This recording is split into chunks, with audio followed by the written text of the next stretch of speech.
যে ব্যক্তি আজকে আমার এই কথাগুলোকে স্মরণ রাখবে সে যেন অন্যের কাছে এই কথাগুলো পৌঁছে দেয়। হতে পারে যার কাছে পৌঁছে দেওয়া হচ্ছে সেই এই কথাগুলোকে বেশি সংরক্ষণ করতে পারবে। আল্লাহ পাক তার প্রতি রহম করুন যে আমার এই কথাগুলোকে অন্যের কাছে পৌঁছে দেবে। নবীজির ভাষণ। এরপর নবীজি বলছেন, জেনে রাখো নিশ্চয়ই তোমাদের পরস্পরের, মুসলিমদের পরস্পরের সম্পদ, পরস্পরের রক্ত, পরস্পরের এই যে জান মাল ইজ্জত, এগুলো একে অপরের জন্য হারাম। মুসলিমদের পরস্পরের রক্ত, পরস্পরের ইজ্জত সম্মান একে অপরের জন্য হারাম। এর হানি করা একে অপরের জন্য হারাম। ঠিক যেমন আজকের এই দিন হারাম, এই শহর হারাম, এই মাসও হারাম। নবী করিম সাল্লাল্লাহু আলাইহি ওয়াসাল্লাম বলছিলেন, জেনে রাখো তিনটা বিষয়ে যেন তোমাদের অন্তর কখনো খেয়ানত না করে। তিনটা বিষয়ে তোমাদের অন্তর যেন কখনো খেয়ানত না করে।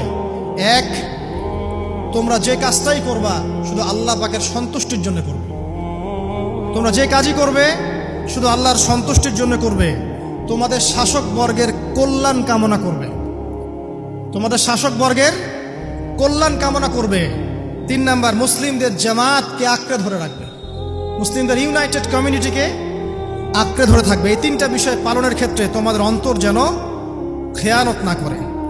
এদিন সূর্য ঢলে যাওয়ার পরে নবী সাল্লাল্লাহু আলাইহি ওয়াসাল্লাম আরো বললেন, শুনে রাখো হে মানব জাতি, এটা ভালো করে শোনেন, শুনে রাখো হে মানব জাতি, নিশ্চয়ই আমি মুহাম্মদ সাল্লাল্লাহু আলাইহি ওয়াসাল্লাম জাহেলি যুগের যত কুপ্রথা আছে সমস্ত কুপ্রথাকে আমার পায়ের তলে পিষ্ট করে গেলাম।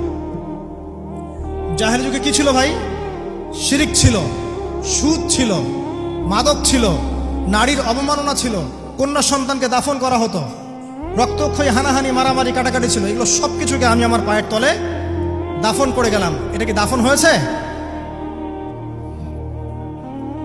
তিনি বলছেন, নিশ্চয়ই আমি জাহেলি যুগের সুদকে আমার পায়ে তলে পিষ্ট করে যাচ্ছি। সর্বপ্রথম যার সুদ আমি পিষ্ট করছি তিনি হচ্ছেন আব্বাস ইবনে আব্দুল মুত্তালিব, আমার চাচার সুদ। নিজের পরিবার থেকে দৃষ্টান্ত স্থাপন করলেন।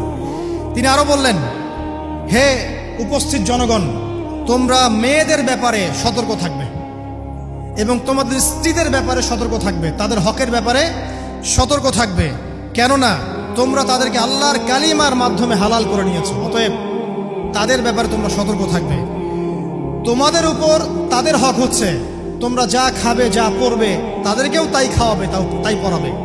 আর তাদের উপর তোমাদের হক হচ্ছে তারা তোমাদের বিছানায় এমন কাউকে আসতে দিবে না যাদেরকে তোমরা অপছন্দ করো।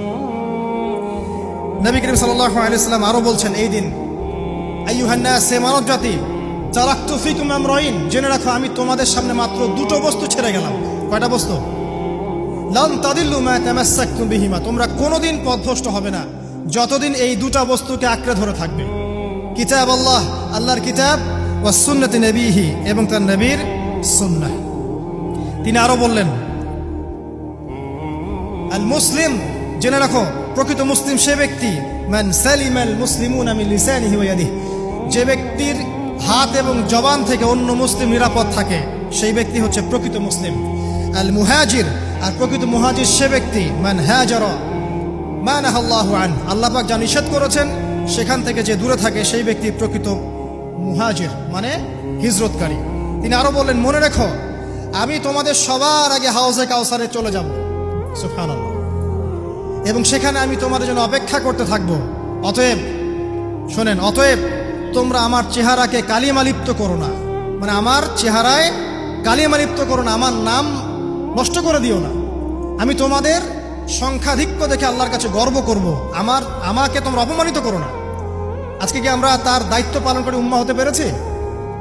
নবীজি বলেছেন, তা আমার চেহারাকে কালিমালিপ্ত করো না, সুবহানাল্লাহ।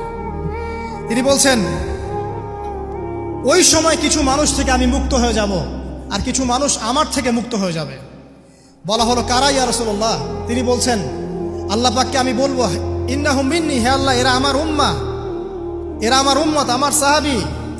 আল্লাহ পাক বলবেন, ইন্নাকা লা তাদরি মা আহদাসা বা'দাক, তুমি জানো না হে নবী, তোমার মৃত্যুর পর এই মানুষগুলো, পরবর্তী মানুষগুলো তোমার দিনের মধ্যে কত বেদাত সংযোজন করেছিল। তিনি আরো বলেছিলেন, হে জনগণ, জেনে রাখো প্রত্যেক পরিবারের জন্য প্রতি বছর একটা করে পশু জবাই করার বিধান প্রত্যেক পরিবারের জন্য, সামর্থ্যবান পরিবারের জন্য প্রত্যেক বছর একটা করে পশু জবাই করার বিধান রয়েছে। তিনি আরো বললেন, মনে রাখো একজনের অপরাধের শাস্তি আর একজন কখনো পাবে না, আর বাবার দোষে ছেলে কখনো দুষ্ট হবে না, ছেলের দোষে বাবাও কখনো অপরাধী হবে না। তিনি আরো বললেন, জেনে রাখো হে মানব জাতি, নিশ্চয়ই শয়তান এই বিষয় থেকে নিরাশ হয়ে গেছে যে তোমরা শয়তানের ইবাদত করবে। শয়তান নিরাশ হয়ে গেছে, কিন্তু শয়তান নিরাশ হয়নি একটা বিষয় থেকে, যে তোমরা একে অপরে হানাহানি, কাটাকাটি, ফিতনা, ফাসাদে ব্যস্ত থাকবে, যেমনটা এখন আমরা করছি। আমরা কিন্তু সরাসরি কখনো শয়তানের ইবাদত করছি না, করছি, কিন্তু মুসলিমরা এখন পরস্পরে হানাহানি, কাটাকাটি, ফাসাদে লিপ্ত আছে। তিনি আরো বললেন যে একজন মুসলিমের জন্য হালাল নয় অন্য মুসলিমের সম্পদ আত্মসাৎ করা, যতক্ষণ না সে স্বেচ্ছায় খুশি মনে তোমাকে সম্পদ প্রদান করে। অতএব তোমরা একে অপরের প্রতি জুলুম করবে না। তিনি আরো বললেন,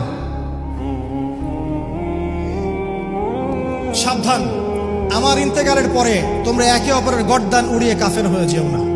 সাবধান, আমার ইন্তেকালের পর তোমরা একে অপরের গর্দান উড়িয়ে কাফের হয়ে যেও না। তিনি আরো বলেছেন, একজন মুসলিম আরেকজন মুসলিমকে গালি দিতে পারে না। যদি একজন মুসলিম আরেকজন মুসলিমকে গালি দেয়, এটা হচ্ছে ফাসেকি। এবং একজন মুসলিম যদি আরেকজন মুসলিমের সাথে যুদ্ধ করে, এটা হবে এক প্রকার কুফরি। তিনি আরো বলেছেন, হে জনগণ, জেনে রাখো আমার পরে কোনো নবী নেই, আর আমার পরে তোমরা ব্যতীত আর কোনো উম্মতও নেই। এর চেয়ে স্পষ্ট কথা হতে পারে? আমার পরে কোনো নবী নেই, আর আমার পরে তোমরা ছাড়া কোনো উম্মতও নেই। তাহলে আমরা যখন নতুন নতুন নবী বানিয়ে নিচ্ছি, কোনো কোনো ক্ষেত্রে বলছি একজন ব্যক্তি ছিলেন, সে নিজে ঈসাও ছিল, সে মাহদিও ছিল, সে নবীও ছিল। নাউযুবিল্লাহ। এবং দিন দিন মানুষ এই খাতায় নাম লিখাচ্ছে। সুবহানাল্লাহ।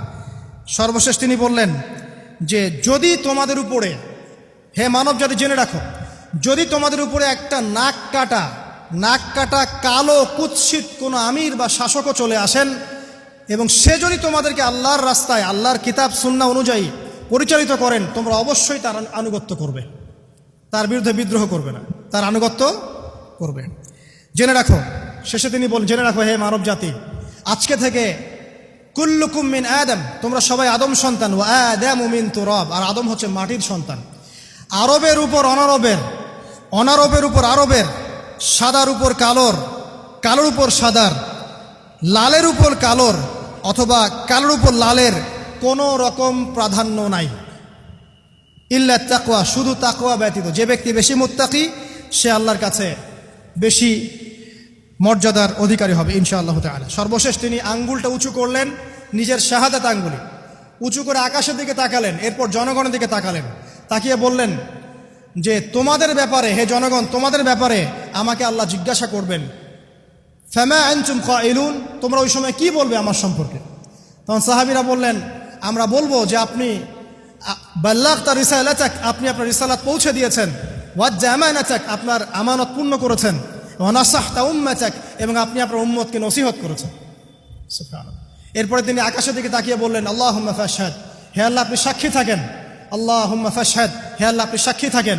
আল্লাহুম্মা ফাশহাদ, হে আল্লাহ আপনি সাক্ষী থাকেন যে আমি আমার দায়িত্ব পৌঁছে দিয়েছি। এরপরে নাজিল হলো, আল ইয়াউমা আকমালতু লাকুম দীনাকুম ওয়া আতমামতু আলাইকুম নি'মাতি ওয়া রাদিতু লাকুমুল ইসলামা দীনান। এই হলো বিদায় হজ।